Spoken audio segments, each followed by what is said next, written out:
And we have Russell Hollis, who is a deputy prosecutor at the Marion County Prosecutor's Office. So thank you all so much for being here. And then I think we're going to go ahead and get started with the questions. Okay. Well, before we did that, we wanted to give the panelists like a couple minutes just to introduce yourself and, you know, say whatever you wanted to say before we started with questions. So can we start with Brienne? Sure. Well, thank you so much for having me. It's an honor to be able to speak to the law school and law students after I'm a McKinney graduate myself in 2012. I served as a deputy prosecutor following law school and then became the director of elections for Marion County for 8 years, where I got the chance to work with Russell Hollis, and Barb Tully was an activist as well and really involved in the happenings at the Marion County Election Board. So it's really an honor to be here with you all on this panel. I currently serve as a city councilor for District 2 in Indianapolis. So I'm a lifelong public servant, and if anybody needs to contact me after the meeting, I'm happy to share my information. So thanks so much, guys. Thank you. Barb, you want to introduce yourself?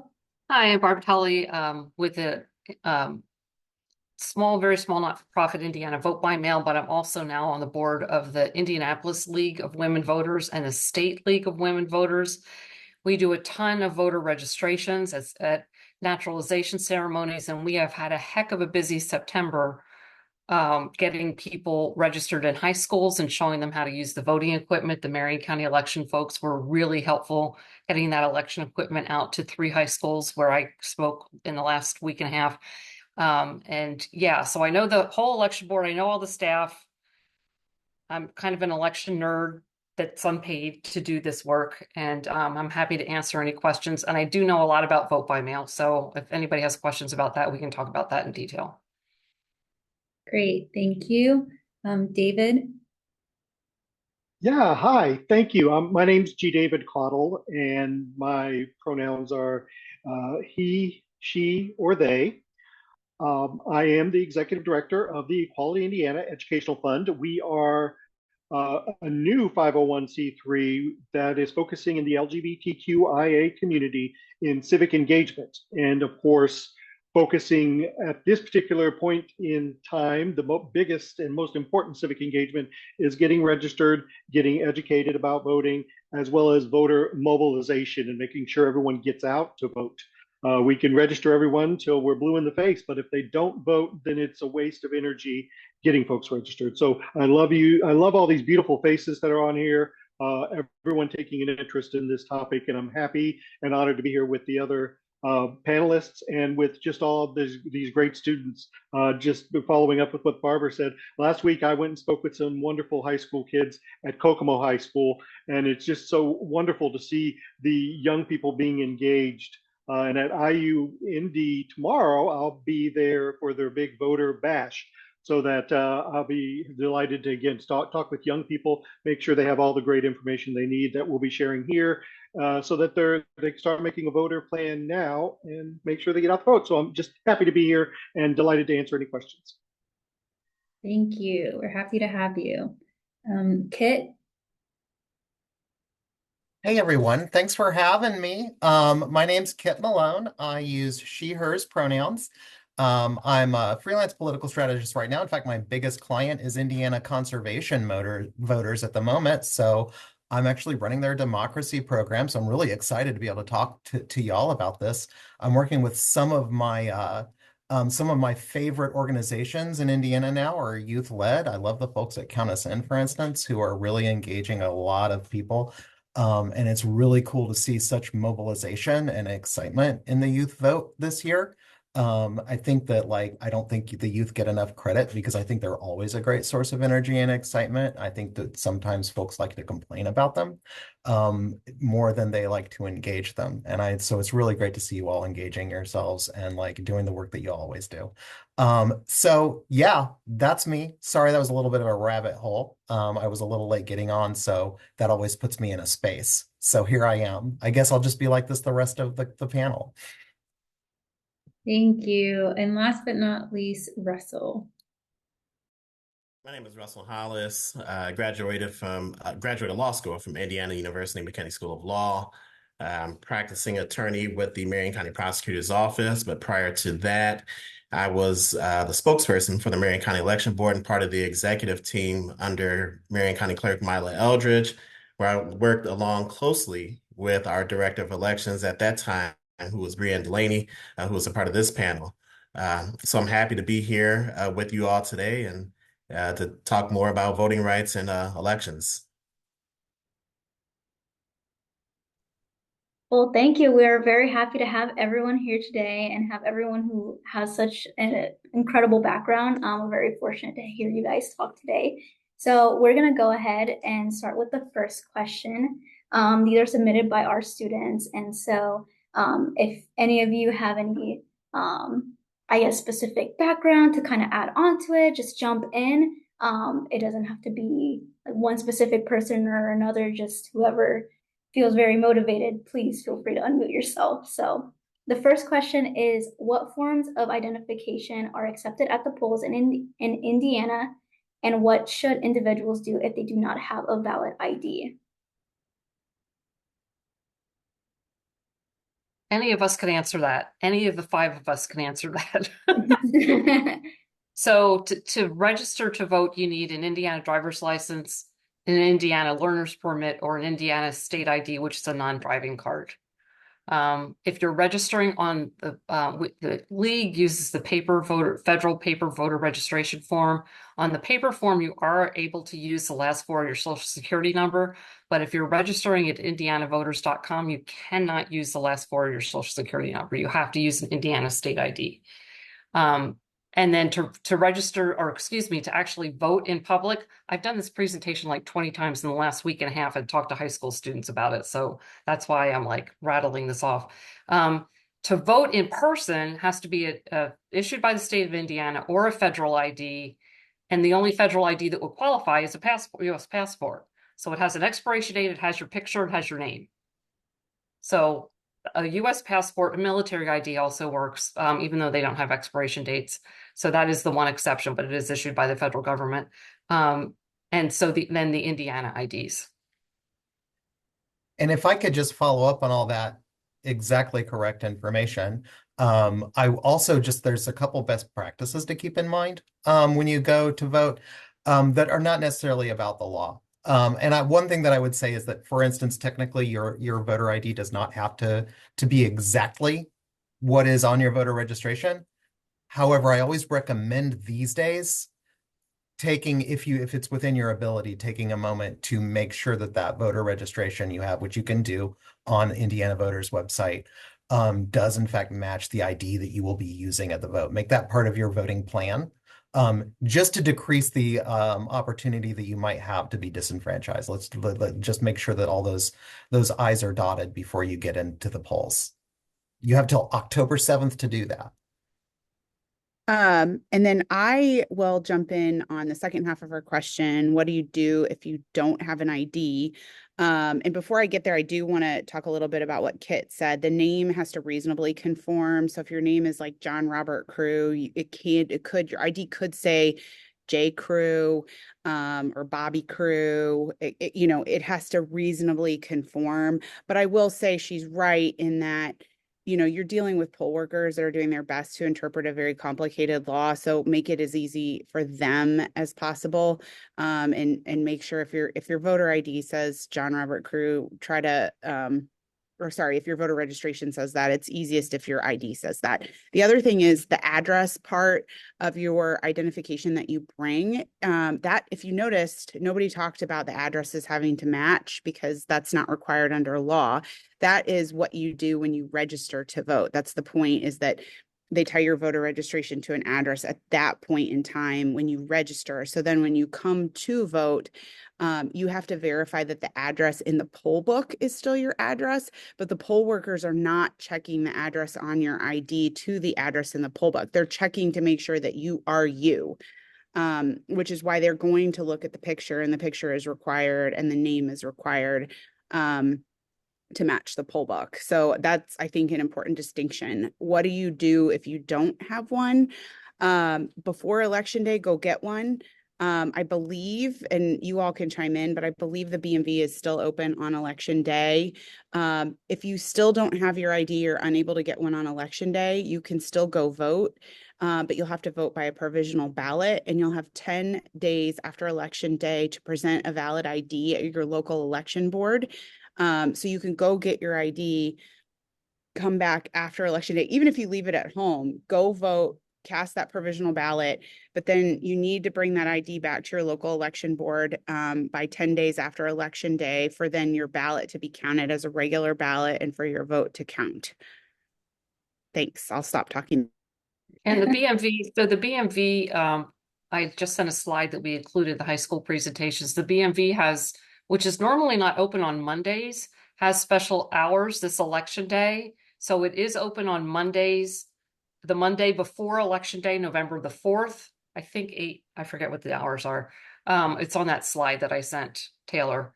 And then they're also open 6 a.m. to 6 p.m. on election day to help people get an ID. And if you go into the BMV and say that you want an ID and it's for voting and you have the right documentation with you, they have to give you an ID for free of charge. I want to add on as well, especially since there's probably a lot of students here, and I went and spoken with students. And if they're like living in a dorm where they may not have a lease, the question I got, and I was hoping to be able to participate in a panel that I could ask this question of experts better than me, because I did the research on what's required on an ID. But if they have an out-of-state ID, but they don't sign a lease, because you don't sign a lease when you're in a dorm, how can you prove your residency? And this may be relevant to a lot of students, prove their residency that they live in this state for them to get either an ID or for them to register to vote for that matter. So I hate to turn into a questionnaire, but since we're talking about IDs and students, I think that's a pertinent follow-up question. Anyone but me. Russell? Yeah, I have one quick point, which is to address the second half of your question. What to do if you either cannot obtain ID, or even if you have your driver's license, Indiana driver's license, and you forget it at home. I would encourage the voter to still vote. They can cast what is called a provisional ballot, and they will have until noon on the 10th day after the election to go to their county election board and present their Indiana driver's license, an Indiana ID card, or a U.S. passport or military ID. They can present that after election day to their county election board to still have that vote counted. But they can cast what is called a provisional ballot either on election day or during the in-person early voting period. Thank you. Thank you all for your input. I feel like I've learned so much in just 18 minutes of being here. Well, to answer David's question, I don't know that I have an answer. Brianne, I don't know if you have an answer to this or not, or Kit maybe. If it's an out-of-state ID, I mean, you do need to show documentation at the BMV, and I've had my driver's license for decades, basically, at this point. I don't remember what I had to show to get an Indiana driver's license. I had to give up my Pennsylvania driver's license, but I mean, it's been so long. So I assume a couple forms of residency and maybe a birth certificate or something. I really don't know. So if it's an out-of-state student, you can't register to vote in Indiana with an out-of-state ID. So I don't know if Kit or Brianne, you know what you're supposed to use in that instance. I mean, in terms of, I have heard of universities, in some cases, really forward-thinking, providing a piece of mail to folks who live in the dorms in order to be able to prove that that is the address that you use. The law says that you can register in the place that you consider your home. As far as getting through the voter registration hoops, you can also register with your social security number utilizing a paper registration. If, like, I know the online system requires that Indiana license, but you could do a sort of paper registration. Please, somebody who's more of an expert, correct me if I'm wrong about that, but I think I'm right. At which case you would have to provide your social security number or something equivalent to that. And a piece of mail proving where you actually live if you're challenged on your address. So I think you could do it that way. And it's also written into the law that they can't challenge you by having a ballot mailed or challenge you to vote when you have a college address. That is not a valid challenge to a voter. Right. And I will just add though, if you do have an out of state ID and you want to register in the state of Indiana and somehow you follow Kit's procedure, you're still going to have trouble on election day unless you have a passport. So, you know, I think you're just going to have to talk to the university because like you're saying, you're not going to have the utility bills or anything like that to show that that's your resident. So I think any voter registration official may have worked through this problem but I think it's going to be like university specific in terms of like how they're showing proof of residency at those locations. And it is my understanding that public university IDs, because they now have picture, name, and they're issued by a state issue and they have an expiration date, they are acceptable day of election. So that's how you solve the ID issue at public universities. Private universities, I don't think they're the same. I don't think they Actually, include you're those for the correct. Okay. But it's the registration question is what I received when I was at the LGBTQ Center in Bloomington, at the IU Center down there. They asked, well, how do I register? Because they don't have a checking account because now their checking account's still in the state because everything's done electronically. So Yeah. back when I was in college, you would open up a checking account where you lived. And so there you had a legal document to prove you had an address. Nowadays, so many things can be done remotely. You can even be a student remotely. So that was the question. I told this individual I'd get back to them. And so registering with their Social Security, the last four of the Social Security on a paper form is how they can get registered. On the federal voter registration form. On the federal form. Thank you. Mm-hmm. All right. Hopefully that answers if anybody had questions about voter registration. I did, and everybody helped answer it. So thank you. Yeah, thank you so much, because that is a very common question that I feel like with students have always asked, specifically with us. So thank you so much for following up with that. Next question is, how can young people, particularly students, navigate challenges like out-of-state voting or registering for the first time? So we've talked about this, and we've talked about sort of, I guess, can we focus more on like the resources that are available to them? Or I feel like I guess we've touched on that a little bit as well, but I don't know if anyone had any additional things to say with that. Perfect. I think we covered the bases. So next question is, how do polling places accommodate individuals with physical or mental disabilities? And what can they do if their needs aren't being met at the polling place? Actually, before we answer that, going back to the resources, I think all of these organizations like the League of Women Voters and Equality Indiana Educational Fund, we have social media platforms, which is the level of where, most young people pay attention to. There's a lot of great resources, and they're nonpartisan resources about candidates, about early voting, about all of the issues that students may have to educate them about not only the when, where, and why to vote, but then also point you in the direction of resources about the candidates. Ballotpedia.org, they're another good group.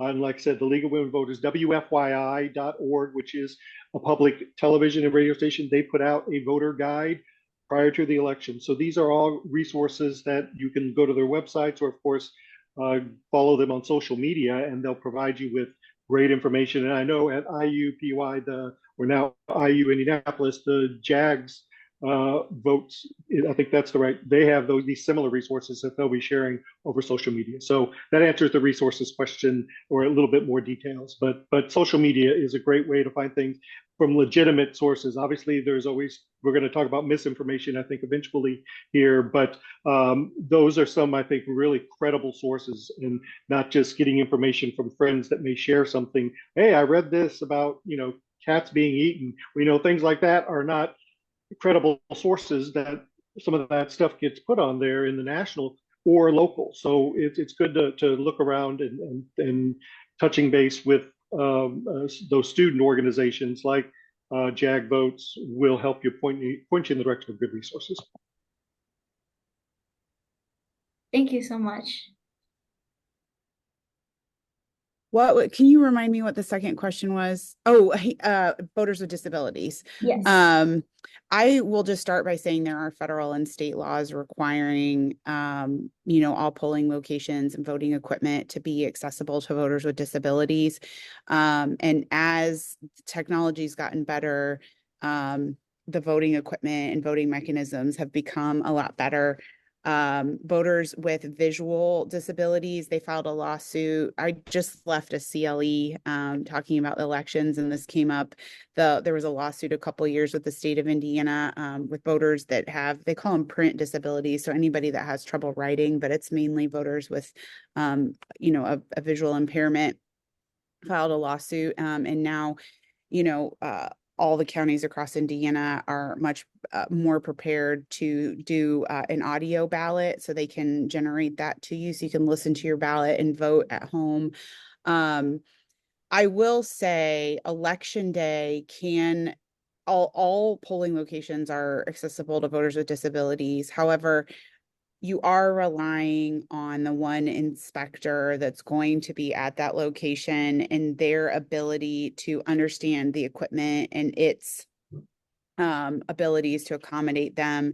And so you can go there and they know that they can call for help, at least in Marion County, they can call for help on how to administer that. But again, you're relying on like one poll worker.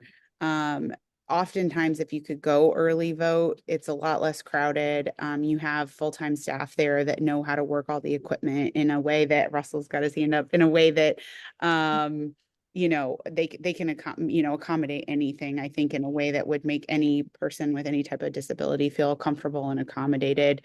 And I will say too, Marion County, we didn't have too many complaints. We did on our old voting equipment, but our new voting equipment is very easy to use. The screens can go black and white. They can increase the print. You can listen to the ballot. So there's lots of accommodations available. There's lots of federal lawsuits, things around that to make sure that voters with disabilities are accommodated. And I'm going to throw it to Russell because he had his hand up. Thanks, Brianne, for that lob. I'll also add that voters with a physical disability, they can have a relative or a friend assist them at the polling site. If they do not have that relative or friend, they can ask for assistance from one of the election workers. So that's a resource that's available to voters with a physical disability.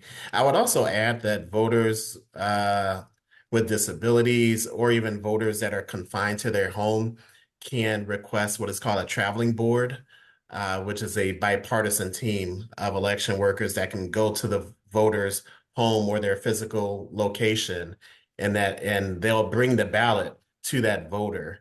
But there is an application that the voter must complete first, and there are application deadlines that are associated with that. So those are some resources that are available to voters with disabilities. I believe that there was one change to the law this year, Russell, that that allows voters with disabilities that are going to confine to home and are going to use a travel board, that the travel board can actually take them the absentee ballot application and the ballot at the same time. I think there's a new piece in provision in the Indiana code for that. So, for instance, if somebody became disabled and was confined to their home, after the deadline of October the 24th, when you could apply, they could still ask for a travel board, and the two people would come out with the application and the ballot. Good to know. I think we had a question in the chat. Dr. Gladden said, where can we find the deadline and application for the traveling board? It's noon the day before election. It's in the Indiana election calendar. Indiana election calendar. Mm-hmm. Thank you. And just keep track of the chat because we are getting a lot of different resources in here for students and participants. Our next question is, what constitutes voter intimidation? And what actions can individuals take if they experience or witness it at polling locations?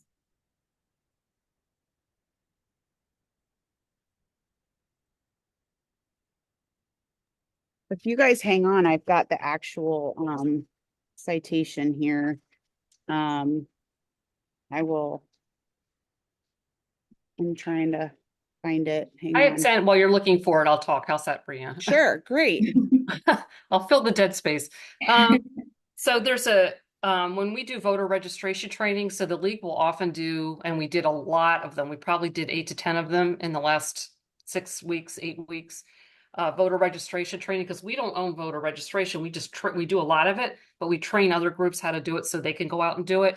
And I sent Taylor a slide that lists the phone number for election protection, which is the Lawyers Committee for Civil Rights, and the phone number for the HAVA fraud and accessibility grievance line, and the Indiana Election Division, and the Federal Department of Justice Civil Rights Division, and the Marion County Election Board. So I think if Taylor, you could share that with everybody that's on this, that at least gives them one slide that's got all 5 of those phone numbers on them. Perfect. And then I will jump in to say there's a new Indiana law that makes it a level 6 felony to obstruct, interfere, or injure an election worker, including precinct officers and county election board members, IC 314, 318. And that was because of, over the last couple of years, increasing threats towards election officials and election workers. And the Indiana General Assembly passed that law as a response to what's going on in the national climate, to help protect election workers, because it takes a massive amount of people to run elections in this country. And if people are scared of doing it, that becomes a problem. So I think you all understand that. And then it is also a felony. This is the intimidation, to intimidate, threaten, or coerce an individual for 1, voting or attempting to vote, 2, urging or aiding another individual to vote or attempt to vote, or 3, exercising any power or duty under this title concerning registration or voting. And that's IC 3-14-2-21.5. And again, there's always calls on election day, for at least some from Marion County side, pertaining to things in this realm. After you kind of ferret it out, there's rarely something that rises to this level. But that doesn't mean it doesn't happen, because it has. And I've not witnessed it, but been a part of it as a staffer and trying to manage and mitigate things. And it's unfortunate when it does happen. But there are laws specifically pertaining to elections that are outside of what Russell does. I mean, these still fall with what Russell does in the prosecutor's office, but there's I don't know what the code is. Title 35 is the criminal code. Like, this is outside of the actual criminal code. But it gives an extra protection to election workers. Like, I think if you were to just generally obstruct or interfere with an election worker, it might just be like a misdemeanor battery. But this basically makes whatever it is arises to a felony. So. I would love to take a moment after that, which is sort of a factual definition, to also talk a little bit about sort of what that might look like in practice, because I think that's also part of what the question is getting at. And I think that intimidation at the polls can look like a number of things. It can look like intimidating poll workers. It can look like intimidating voters. I would encourage folks to, when we go to cast their vote, like, there can be an instinct to sort of have our head on a swivel. It's important to understand that most people, the overwhelming majority of people, are going to have no trouble voting at their local polling place. But that doesn't mean that intimidation doesn't happen, as Brian said. And I think that what we want to do when we're thinking about what intimidation is thinking about things like trying to prevent poll workers from entering a voting facility, either through a show of force or threat of force or actual force. It can also look like standing, too close to an election space. I think the distance needs to be 50 feet in Indiana. And sort of trying to coerce people into voting a certain way or not voting a certain way. Sort of doing that kind of electioneering right at the vote site can also be a form of voter intimidation. And I think that outside of sort of the legal frameworks, voter intimidation can look like making certain kinds of people feel unwelcome going to a polling place, whether that's LGBTQ people, people who are racial minorities. I think that I don't want to wade too deeply into this, but there's been a lot of calls from some members of our some of our higher up election officials to, for instance, provide police officers at the polls, which we know can have the effect of intimidating people at the polls. I believe that Barb was going to share some resources for reporting, and I think that's a really important thing to think about. Is like, if you see something, do say something. It doesn't necessarily mean that something is illegal or untoward is happening, but there are lots of places that you can go and lots of resources you can go when you see something that you think is suspicious.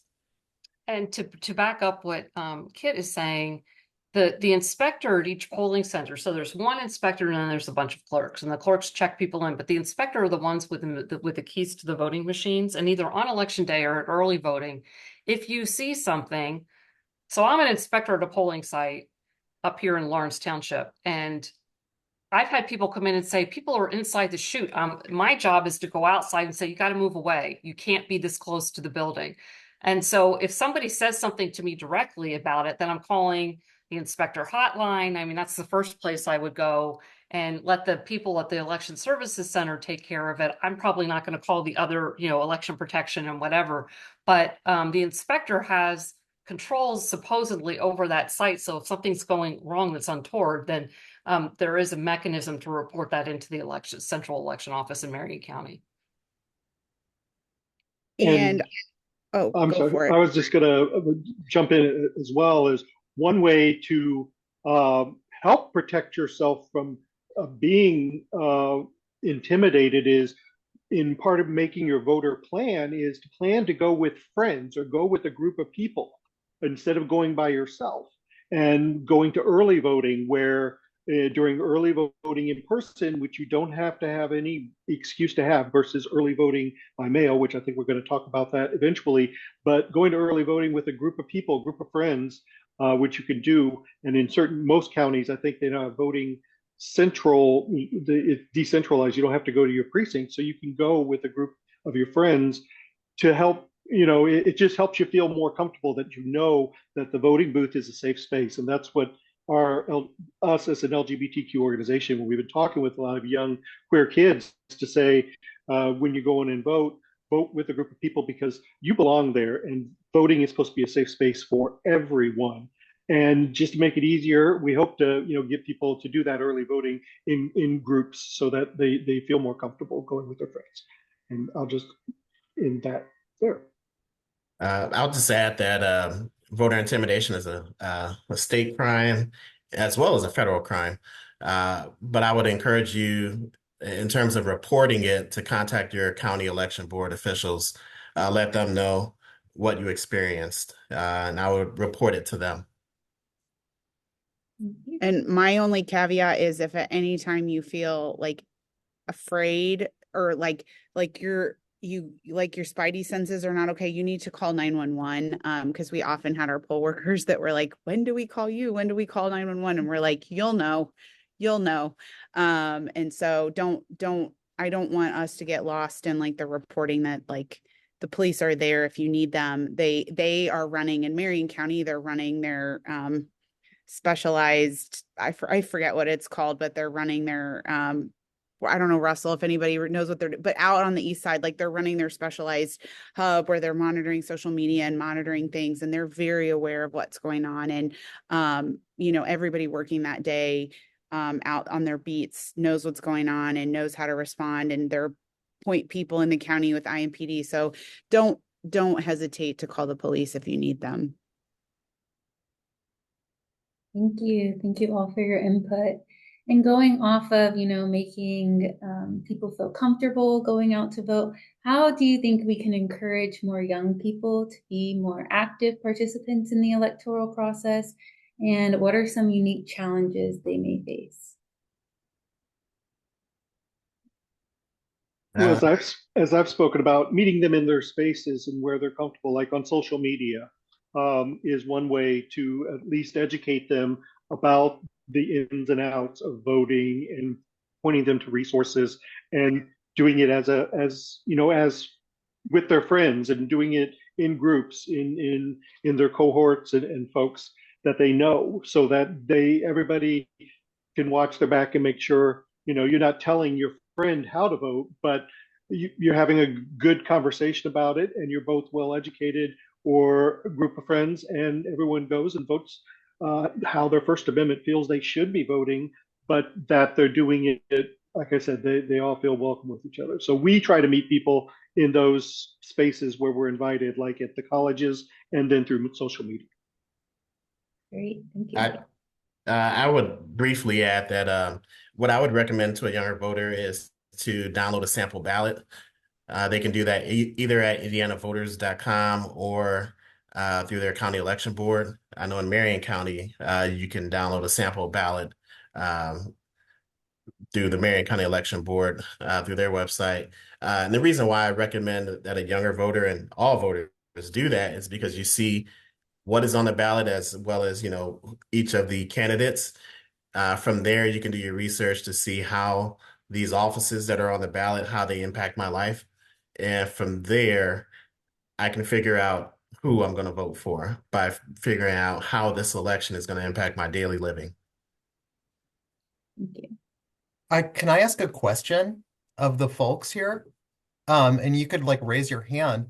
Who on this call will be voting in their first election? Is there anybody? Do we have anybody who's voting in their first election? No. Oh, okay. Well, I thought I'd see. I thought I'd have someone to talk to there. But generally speaking, I think that like having a rewarding experience voting is really important, and showing that it can be. I think that I mean, people want to be involved in their community. I think youth want to be involved in their community.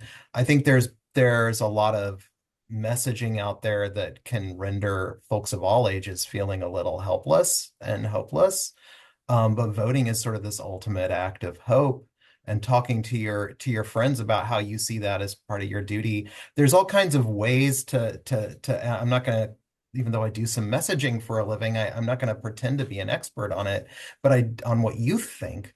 But one thing that's been helpful for me in getting folks who may feel apathetic about voting, and of course I challenge the stereotype that youth are apathetic about voting in the first place.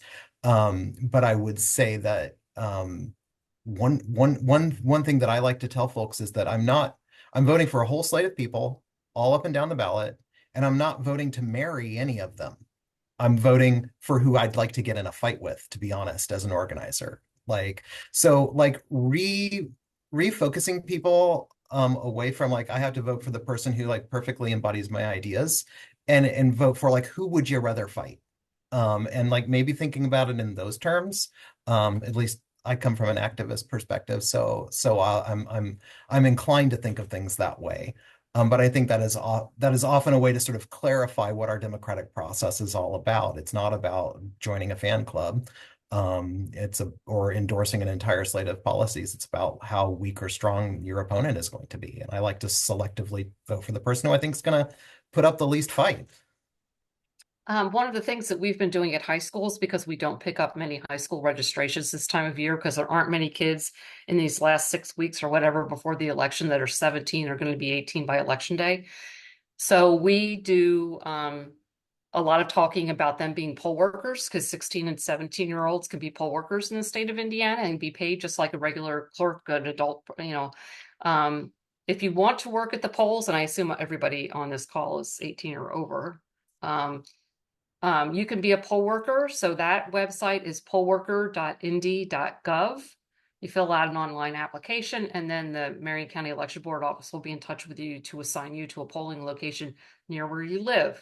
And then the other site that Russell mentioned is vote.indy.gov. It's the county's, the city's website, where everything election related could possibly be found, a ballot, all the election day vote centers, all the early vote centers, hours, addresses, etc. Really good website that Marion County developed to help voters get the information they need. But if you haven't ever been a poll worker, that's how you start to combat disinformation, is by working at a poll and seeing how collegial it is at a polling site.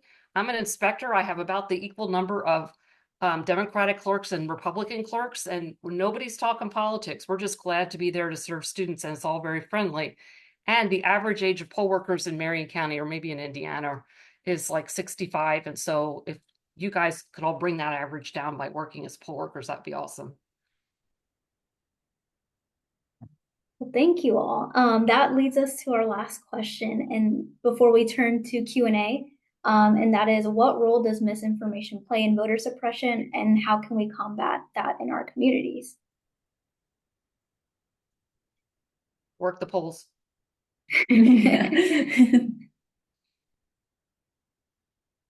I think misinformation is a vital or an important role in voter suppression. The way that you combat that would be to contact your election officials. They will have the information, whether it's on their website or speaking with a person, to combat the misinformation.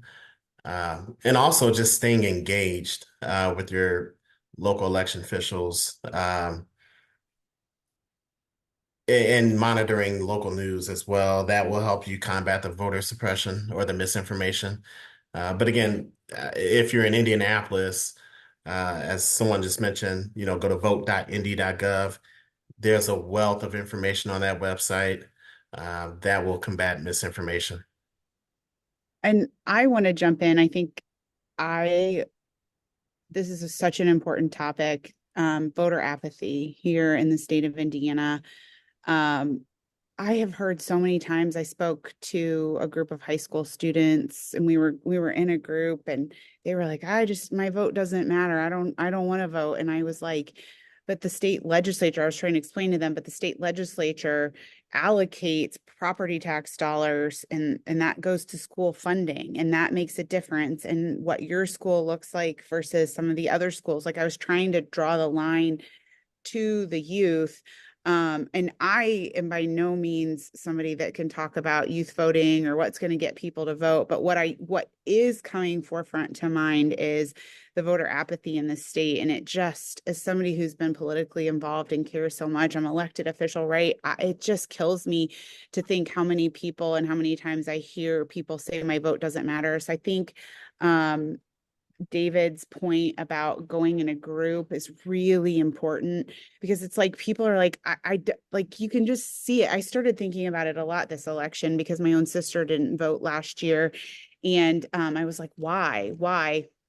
I think it's just easy to say, like, I don't know what I'm doing. I don't want to go. It's this strange process. Like, people can think of a million reasons why they don't want to go vote. And my sister has a master's degree. You can be as educated as you want and still say it's too hard. I don't want to do it, whatever it is. And so I challenge everybody here on this call.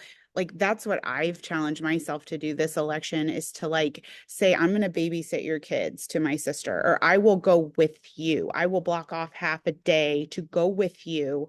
I know what's going on. I'm going to make you feel comfortable in this process to walk you up there and help you and make sure that you go vote.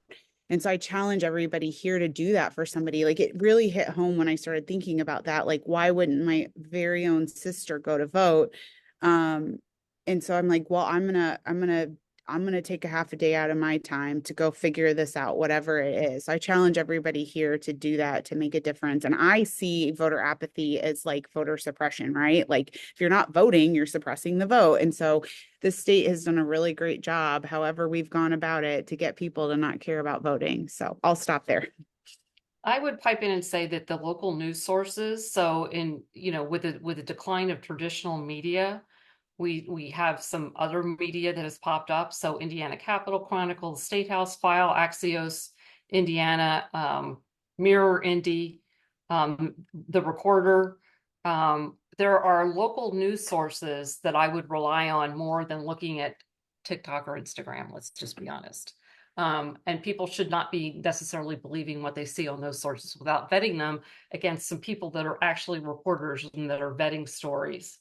And so I think that is worthwhile, and we ought to, we have a dearth of journalists anymore and good news sources anyway, so we need to support those local news sources so people get good information. And I'll keep this.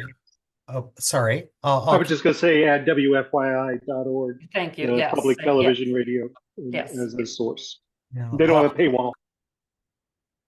just really briefly, just to build on the apathy point, that much of the sort of campaign-oriented misinformation that's out there is really designed to effectively generate apathy. So I would encourage you, if you're consuming media, if you're consuming social media, I'm not going to give you, there have been great recommendations for sources to use. We all have our own habits. But when a narrative surfaces within a few days of an election deadline or a date, about the candidates that you might be interested. If you start seeing comments on your social media from strangers or something making the rounds on Twitter, that month around the election is a time to be really suspicious of that. And to exercise that critical thinking. You might get information from a credible source, but that is a time, that 1 month, remember, a lot of people with a lot of money are trying to do everything they can to either get you to vote or get you not to vote. So that is a time where you need to spend a little bit of time before you simply believe something that someone has said on your social media wall. I mean, many of us, self-included, I get all kinds of information from social media. It can be a great source, but that month around the election, really use that critical thinking and check those sources. Particularly if the message seems to, I'm so sorry. Sorry. I was going to say, particularly if the message seems to be saying, oh, you shouldn't vote because the person on your presumed side is not perfect. Right. Like maybe give yourself a social media timeout in the 30 days before the election, right? Just say, I'm not going to like engage in this stuff anymore. Yeah. Thank you. I've actually started doing that, the social media breaks, because it's very true. The voter apathy is very much in the air, and especially towards like the election day. And so I definitely have followed that advice. So thank you so much, everyone, for touching on that. And yeah. Yeah. So we're going to use the last 9 minutes just to open up questions to everyone who's attending. So if you have a question, feel free to unmute yourself or raise your hand. Or put it in the chat. Yes, whatever you're comfortable with. I'd be happy to chime in. My name's Cole, by the way. I'm the vice president of the American Constitution Society here at McKinney. So sort of following the Shelby County v. Holder decision and then the 2020 election, we kind of saw a bit of a crackdown on mail-in voting. So have there been like any modifications made to the mail-in voting process here in Indiana that mail-in voters need to be aware of? I've done it myself now the last couple of years, and I'm trying to remember, because all of these, the biggest bills usually come out of the House Elections Committee, and they're omnibus bills, and they're really ugly because they're kind of like kitchen sink kind of bills. And there were some things about mail-in voting, and now I'm going to embarrass myself because I said I could talk about mail-in voting. I can't think of something. Do any of the rest of you think there was anything about mail voting? Bree Ann knows. Yeah. Well, one, I remember a couple of years ago, they did the signature cure. They changed how you cure your signature issues in mail-in voting, because that's really the only thing they have to say that the person that requested the ballot, Brianne Delaney, is the Brianne Delaney that returned the ballot. You don't want husbands voting for wives signing ballots. I mean, I've seen it all where the handwriting on the husband's application matches the signature on the wife's ballot and or you're like, were they all sitting at a table? They all have the same address. Like, we've tried to figure it out. So they passed a law that requires election boards to notify people that their signatures don't match. It's actually a pro absentee ballot law, so that folks before, they never even got notified that your ballot was getting chucked because the signatures didn't match. So now voters are required to be notified, and they have a period to come in and cure their signature so that their ballot can be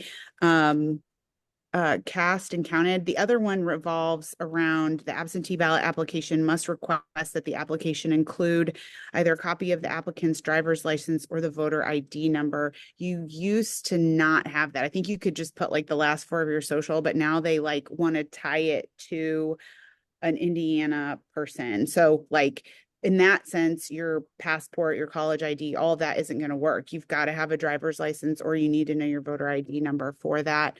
I'm not in the election realm right now, so I can't tell you what kind of effect that's had, or whether it's had any effect at all. But I will tell that's you what that I do people, know. yeah, people have misinterpreted it. I was at the Election Services Center on East Washington Street last year, and a older couple, walked in with their absentee ballot applications and showed their IDs. And I felt like leaping up and going, you don't have to show your ID. If you wrote your driver's license number on that application, stop. You don't have to show them your ID. You wrote it on the application. But yeah, people just have misinterpreted it. And it's just another way for Indiana to clamp down on making sure it's harder for people to understand how to vote. I would also say that part of my job is sort of forecasting what sorts of legislative attacks we're going to see in the future. And I would expect continued attacks on mail-in voting to be a trend that we're going to see in the coming years. But I will say that, yeah, my memory is that they added those ID requirements. And I wanted to point out that a lot of people don't know where that voter ID is because, like, who has a voter ID? What the heck is that? You can get that on the Indiana voters website by checking your voter registration. That's where you get that. It's not on that website, Kit. Oh, it's not? No, you have to You have to call get it on the printed on the card registration if you card. have it, or if you call the voter registration office, they can give it to you. But when you go in to check your registration on indianavoters.com, that not your driver's license or not the last four of your social, but that unique voter ID number that the statewide voter registration system assigns is not in that record that you look at on indianavoters.com. So listen to Barb and not to me. Well, that blows I my have some mind. answers. That blows my mind that it's not there. It's not there. Great question. Thank you, Cole. Does anyone else have a question?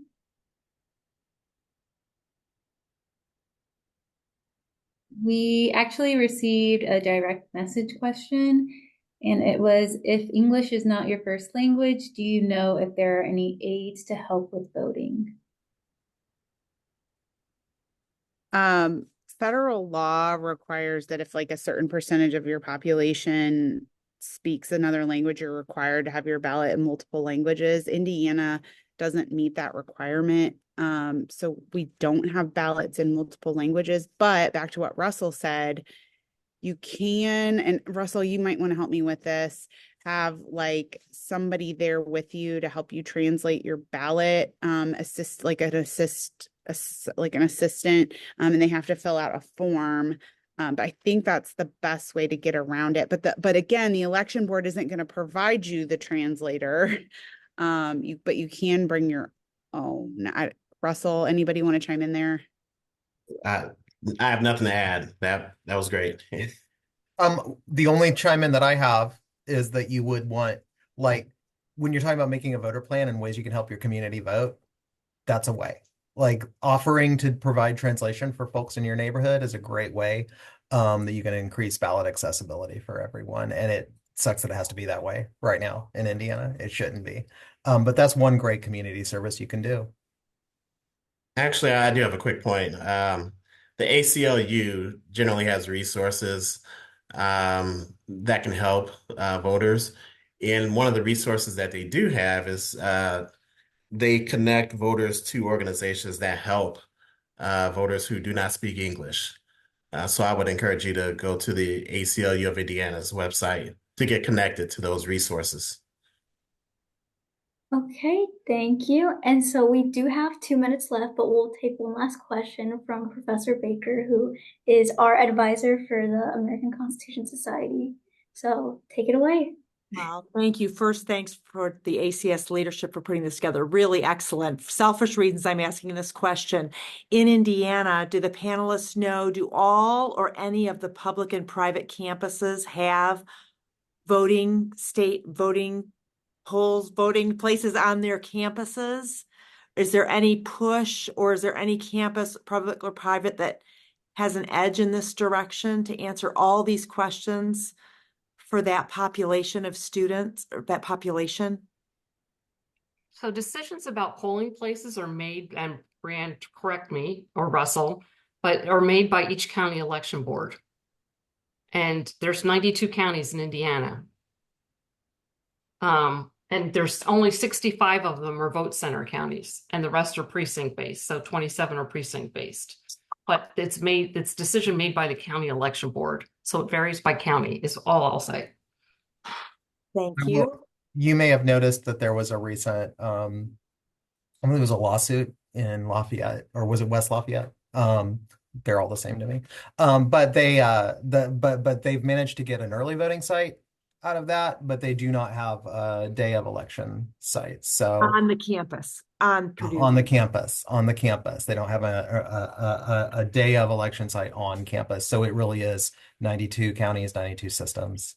And I'll just speak to it from like an insider's point of view, because I was involved in the conversation about IUPUI getting its, or IU Indianapolis now getting a polling site. It's very political decision as to where polling sites go.